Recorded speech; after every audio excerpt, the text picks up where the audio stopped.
السلام علیکم ورحمۃ اللہ۔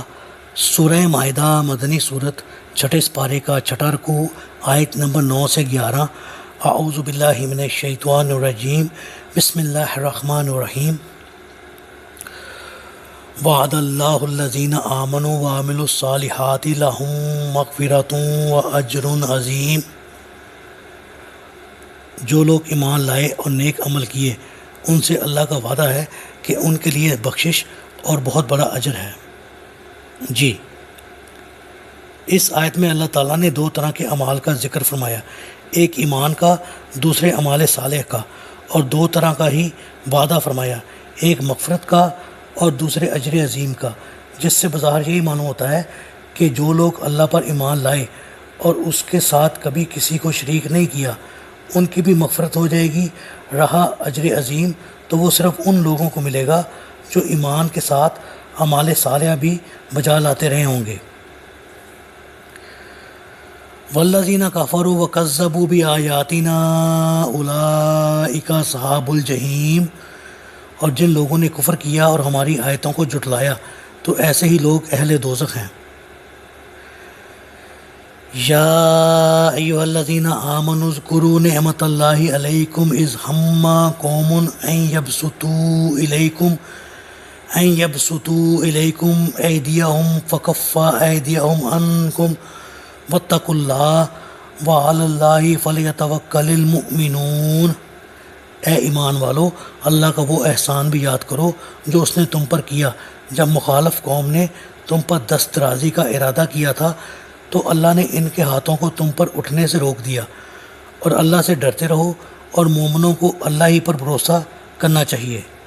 جی، پہلا احسان تو مسلمانوں پر اللہ تعالیٰ نے یہ فرمایا کہ انہیں اسلام کی توفیق بخشی، اور اسلام کی بدولت ان کی قبائلی عصبیتوں کا خاتمہ ہوا، لڑائیاں ختم ہوئیں اور آپس میں تم بھائیوں کی طرح زندگی گزارنے لگے۔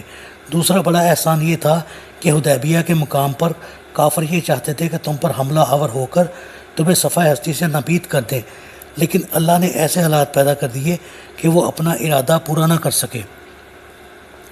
سیدنا انس رضی اللہ تعالیٰ عنہ فرماتے ہیں کہ اہل مکہ کے 80 آدمی مسلح ہو کر تنعیم پہاڑ کی جانب سے رسول اللہ صلی اللہ علیہ وسلم پر حملہ آور ہوئے۔ وہ یہ چاہتے تھے کہ آپ اور آپ کے اصحاب غافر ہوں تو وہ حملہ کر دیں۔ آپ صلی اللہ علیہ وسلم نے انہیں پکڑ کر قید کر لیا، پھر انہیں چھوڑ دیا تو اللہ عز و جل نے یہ آیت نازل فرمائی۔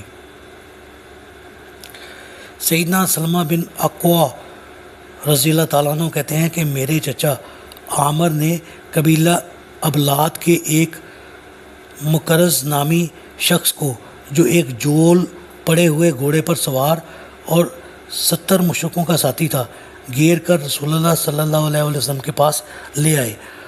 آپ نے ان مشرکوں کی طرف دیکھا، پھر فرمایا انہیں چھوڑ دو۔ عہد نامہ حدیبیہ کی بدعہدی کے گناہ کی ابتدا بھی انہوں نے کی اور تکرار بھی انہی سے ہوئی۔ اس سلسلہ میں اللہ تعالیٰ نے یہ آیت نازل فرمائی۔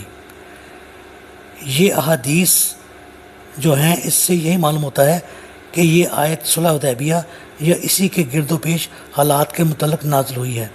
تاہم دور نبوی میں کئی بار ایسے مواقع پیش آتے رہے کہ کبھی کفار مکہ نے جنگ کے ذریعے اور کبھی یہودیوں نے سازشوں کے ذریعے اسلام کو ختم کر دینے کی کوششیں کیں، پھر کبھی تو اللہ تعالیٰ نے وحی کے ذریعے مسلمانوں کو دشمنوں کی سازشوں سے مطلع فرما دیا، اور کبھی حالات ایسے پیدا کر دیے کہ کافروں کو حملہ آور ہونے کی جرت ہی نہ ہو سکی۔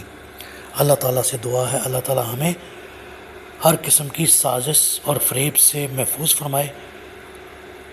آمین۔